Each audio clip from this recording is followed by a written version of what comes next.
Welcome to Diagnostic Imaging. I'm Senior Editor Whitney Palmer, bringing you the top stories for the week. Even as COVID-19 cases continue to surge in many areas across the country, radiology practices are steadily finding ways to reopen safely. In some cases, though, it can be difficult to know exactly what to do, and getting a little guidance from colleagues in the industry can be helpful. This week, in the Journal of the American College of Radiology, investigators from the Henry Ford Health System, Beth Israel Deaconess Medical Center, and the University of California at San Diego shared the results of a national survey that revealed 4 takeaway messages that can help you on your return to normalcy. According to the survey responses, you should plan for expanded teleradiology to be here long term. In addition, survey respondents indicated that their practices are all following similar safety measures, including, among other strategies, temperature checks, telephone screening, patient prioritization, and extended hours. Keeping track of your completed exams can also be a quantifiable metric that points to your level of recovery. Overall, they said, you should prepare for all of these changes to be a permanent part of your practice. And speaking of recovery for your practice, there are even more things that you can do to maximize your bounce back. In an opinion article published in the Journal of the American College of Radiology, an internal medicine physician from the University of Washington Medical Center suggested 3 tactics that can lead you to more stability as the pandemic continues. First, he said, pay attention to the decisions that your patients are making. Not everyone will be ready to return to your office at the same time. It isn't enough to show your patients all the safety measures that you've put in place. You must make an effort to help them actually feel safe as well.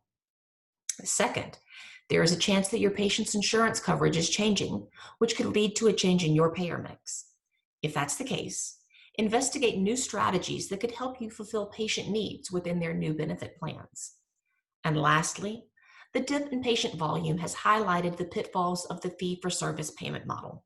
Now is the time to figure out if another model might work best for you. And when it comes to that dip in patient volume, you aren't alone. It's been well publicized that imaging volume, including CT scans, has dropped globally. But according to Elad Wallach, Chief Executive Officer of AI solutions company ADOC, those scans are finally on the rebound worldwide. Europe leads the way with CT volumes now above pre-pandemic levels, but practices in the United States aren't far behind, with 95% to 97% of their previous volumes. ADOC took a look at the rebound in volume and saw a few trends emerge, such as an increase in scans identifying pulmonary embolism. Wallach spoke with Diagnostic Imaging about the highlights of the data and how radiologists should view it. But this pandemic isn't only touching patient care. It is also having a significant impact on radiology education, particularly the radiology residency interview process. While the Association of American Medical Colleges mandated that medical students have no patient contact, and other governing organizations have said that all interviews must be conducted remotely, residency programs are now scrambling to reinvent how they best select candidates. In academic radiology, a multi-institutional team discussed several strategies that programs can implement so that they can not only choose the best candidates, but that applicants can best evaluate which programs fit their preferences and needs as well. For example, they suggested that residency programs revamp their online presence to contain the most up-to-date and thorough details about what their residencies have to offer. Program leaders should also reevaluate the criteria by which they will assess applicants. Many interviewees will not have the typical letters of recommendation from away rotations, or even some test scores that have been used to choose residents in the past. It can also be helpful for programs to create short videos that highlight various aspects of resident life, faculty engagement, and professional opportunities as good replacements for an in-person visit. On the clinical side this week, research published in Radiology revealed that non-contrast cardiac CT can play a double role in accurately diagnosing patients who have osteoporosis. According to researchers from Denmark, a bone mineral density test can easily be added to the scan that already captures images of the thoracic vertebrae that form the vertebral spine. And including this test doesn't add any time or additional radiation exposure to the study. To determine whether combining these tests was effective, investigators evaluated results from 1,487 patients. Of that group, 179, 12%, had very low bone mineral density. And follow-up revealed that 80 people, 5.3%, experienced a fracture within 3 years. 31 of those fractures were osteoporosis related. The relationship between very low bone mineral density and the higher fracture rate, the researchers said, shows that thoracic bone mineral density can be used to guide osteoporosis preventive measures and treatment decisions. And finally, this week, Diagnostic Imaging spoke with Dr. Elizabeth Krupinski from Emory University about the need to concentrate on how artificial intelligence tools and solutions are impacting the individual radiologist. As more and more providers turn to these tools to alleviate workload, stress, and burnout, it is important to pay attention to the correct way to implement them and evaluate their clinical impact. Here's what she shared. Well, thank you so much for taking the time to talk with us today, Dr. Krupinski. I appreciate it. My pleasure. So in the imaging environment today, why is it so important that we take the time to examine the tools that we use for image acquisition and interpretation and decision-making? Great question. Well, I think, when you consider what our radiologists, our technologists, our residents, our fellows, nurses, everybody, what they come in contact with on a daily basis is all of this technology. And a lot of the companies come out with this, one size fits all. And if we can just make it so the majority of people get along with it, it's something that we can sell. The problem is I really don't think it ever hits the majority of people who are really happy with the way things work. And if you don't consider this interface, if you don't consider the human and the machine as a system that has to interact, I really think you're doing a disservice both to the technology and to the human being. The technology in the sense that there is so much that technology, especially in these days of AI, can help us with. But if we don't present it in such a way that the human can use, what's the point? And the humans on the other side are in this environment where there's all this explosion of information. And really it is to some extent information overload, cognitive overload, whatever you want to call it. But there is so much there. And if we don't present it in such a way to the human user that they can make something out of it, if it's not going to help them and make their cognitive processes and their decision-making process, their tasks easier, well, then what's the point? If it adds steps, if it makes things more complicated and they've got to really think every time they do something about how to do it, rather than just do it and leave their cognitive resources for the task at hand, again, it's doing a disservice to the human being in that sense, as well as the technology, because it's not being, optimized. And on the human side, I think it really leads to fatigue, to burnout, frustration, and just a host of other things that really turn users off to the technology when it really could be a benefit. Now, you've mentioned some of the, emotional and physical aspects of the ways that these tools have impacted imaging, but kind of drilling down, I guess, to some nuts and bolts ways. What are the main ways that these tools are impacting imaging and the users? I think, on the user side, again, on the plus side, I think it's giving them access to information that they didn't have before. That could truly impact their decisions, their ability to render these decisions in a efficacious and efficient manner. And that really is a benefit. And I think it, again, spans from radiologists to technologists, even to billers and schedulers, when a lot of these tools are being used properly. On the negative side, again, I think really on the human side, some of the negatives are truly physical symptoms. There's a lot in the environment, and there's surveys, there's studies that have been done that really show the impact on the physical side of humans, whether it's, something as well known as carpal tunnel syndrome from, sitting there having to use the mouse, or mouse elbow, mouse shoulder. There's also computer vision syndrome, where it really impacts the eyes. There's even to the extent, and some people, for example, with contacts, if your eyes really dry out from just sitting there staring at a computer all day, you can literally get abrasions on your eye. Yeah, and there's evidence perhaps that, long-term use of computers and just staring at a screen could increase your chances of glaucoma. There's things you don't think about. People think about, my wrist hurts from using the mouse a lot. Okay, get over it, or, use one of those squeeze balls or put some gel pads. But it's much more than that. I mean, there's lower back problems, there's shoulder problems, even, thighs and legs. I mean, just sitting in a chair that's not optimized. When your feet, okay, I'm 5 foot, I'm going to give myself an inch, maybe 5'3", 5'2". If your feet can't touch the floor, that's bad for you. And there's a lot of chairs that I don't touch the floor. So that is really a negative impact on me, having to, sit all day in meetings or in front of a computer and so on. And I know I'm not the only one. So there are things that we don't even think about in our environment and the way they can affect us, musculoskeletal, vision systems. I mean, the whole, even our hearing, in terms of, we've all gone digital. So Zoom, do I have to turn the volume way up just to be able to hear?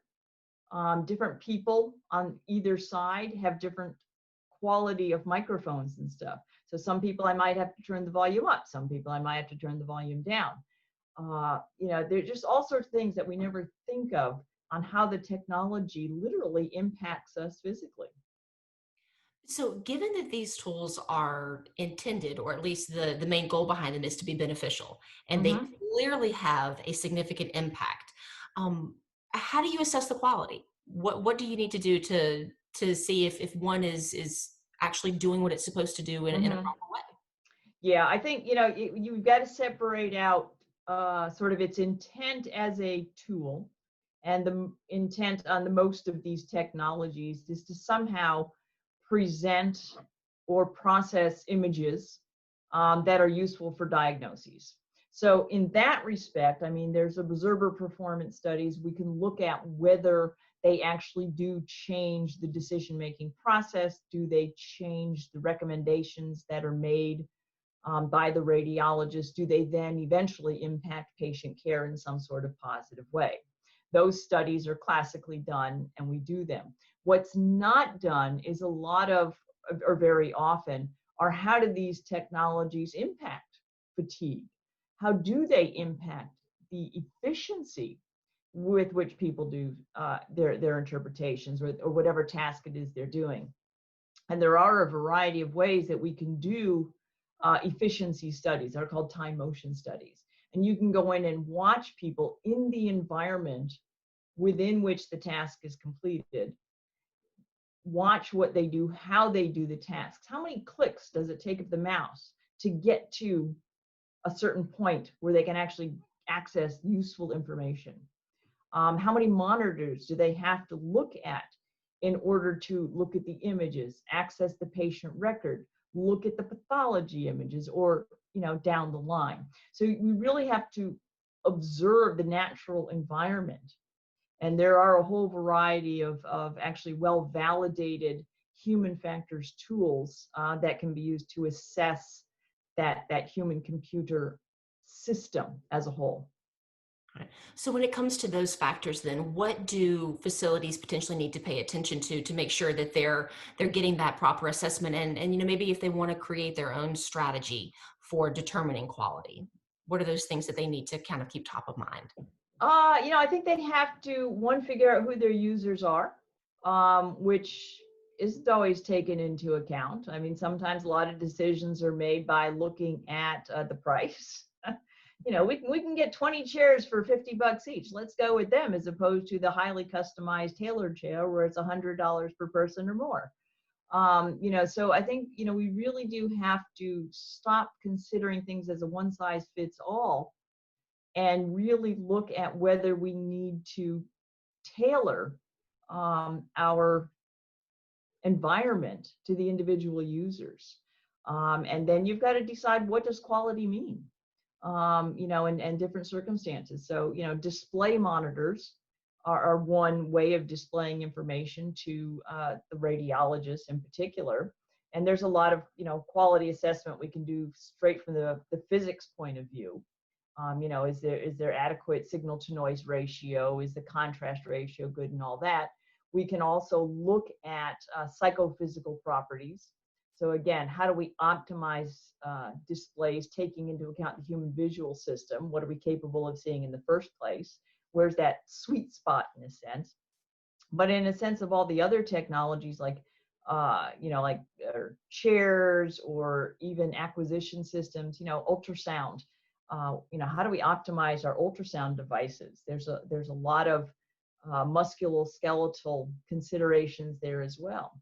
And we simply have to, I think, bring in the users when we're considering purchasing some of these devices and have them sit down and use them in ways they normally would and get feedback, not on, how do you like the system and how can you interpret the images, but from a human factors perspective, ask them questions like that. And that's rarely done. Gotcha. Well, considering that it sounds like it really is an institution by institution, if not case by Mm-hmm. case kind of basis, are there methods that have kind of risen to the top as ones that work the most effectively in helping assess quality and the impact on accuracy and efficiency? Well, in terms of accuracy and efficiency, yeah, I mean, observer studies with ROC techniques and related techniques for assessing observer performance are out there. Efficiency is typically studied with time motion studies or simply looking at how long it takes someone to do something. I do a lot of eye tracking studies, which is probably unique, and I really wouldn't recommend that everybody go out and buy eye trackers, but it is one way of getting at, how is it people are getting information from a source into their brains, a visual source into their brains. That's one way. And then in the field of human factors, actually, and industrial organizational psychology, there are a ton of methods that are available that are used a lot in academics, sometimes in product development. I'd like to think they're used more often in product development, but they are available and they are widely validated, but end up being used more in research or when a big company wants to kind of overhaul their entire system. And you can hire some of these companies to come in and do such an analysis. But a lot of these tools are available, out in the public and on, you can Google them and get the publications and actually download some of the tools and make them available to your institution. I mean, one that we've used that's freely available is something called the Cornell Musculoskeletal Computer User Survey. And it was developed by the human factors team there in their division of industrial psychology. And it is something that you could readily use. It's a checklist. Here, have people go through and check, how do they feel? And it literally outlines every part of the body. And it, asks you questions. I mean, how often have you experienced aches, pains in the past week in all these areas? To what degree is it, slightly painful, and then has it impacted your ability to do your work?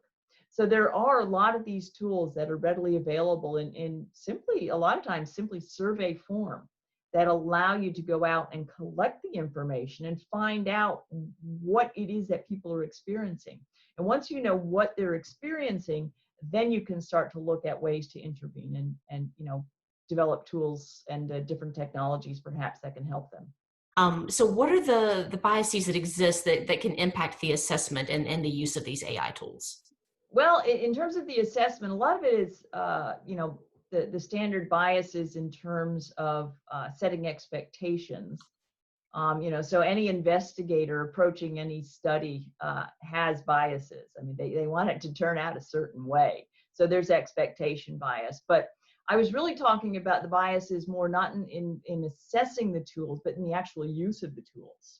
And particularly, I was talking about AI tools and how some of these implicit biases that we have can really influence the decisions that people are made. So, one good example that I sort of have been thinking about is, so for example, in mammography, right now, you expect, say, one cancer out of 1,000 cases.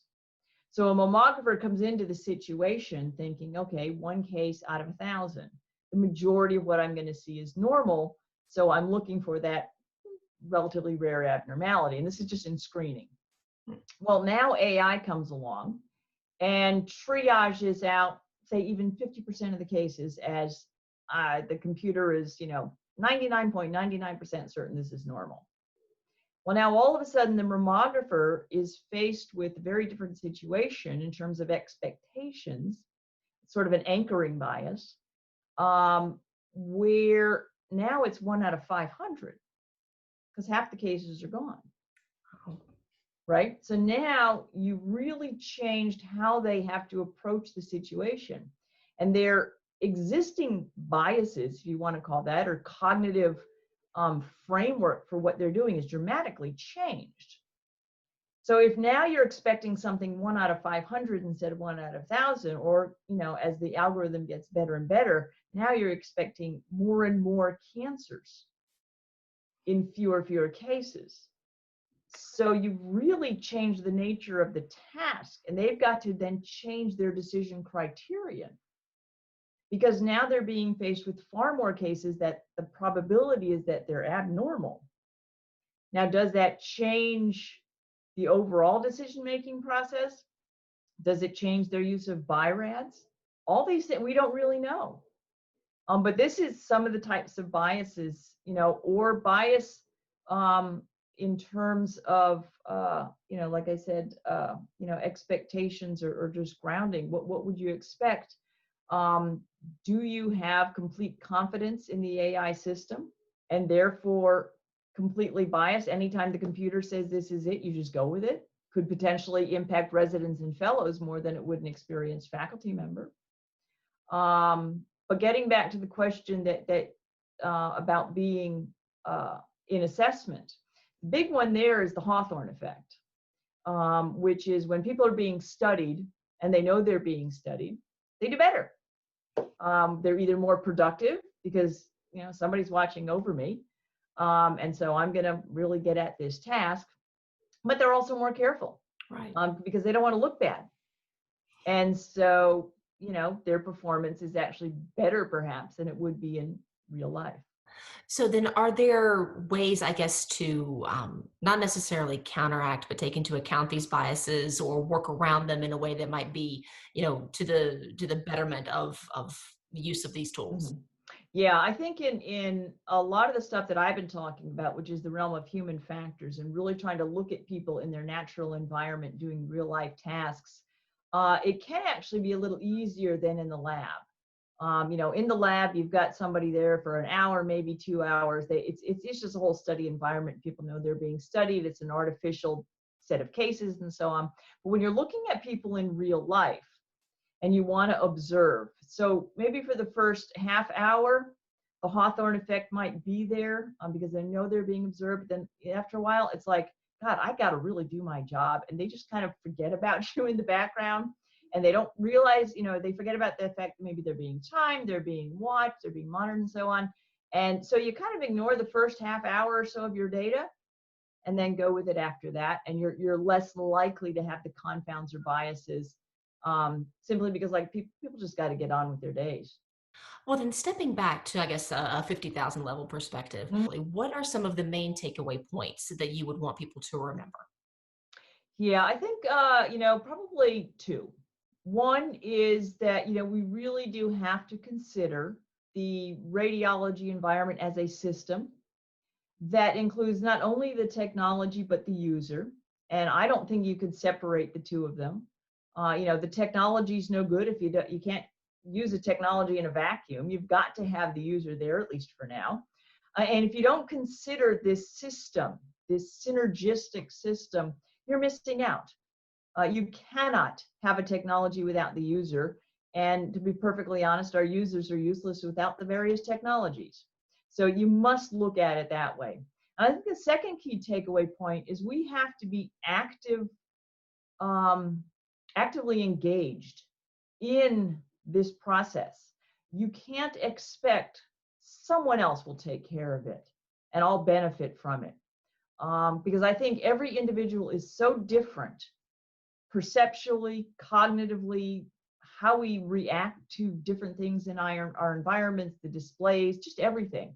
That if you want your environment, your interface to be optimized, you have to actively go in and figure out what's working for you, what's not working for you, and then figure out how to adjust it and optimize it for you, rather than saying, this is, I'll let somebody else figure out, or, we'll just do what the department says. I think we really have to bring it back to the individual, and they have to be an active participant in creating the environment that's best for them. All right. Well, Dr. Kropinski, I appreciate you taking the time this afternoon. Thank you so much. No, thank you for the opportunity. It's my pleasure.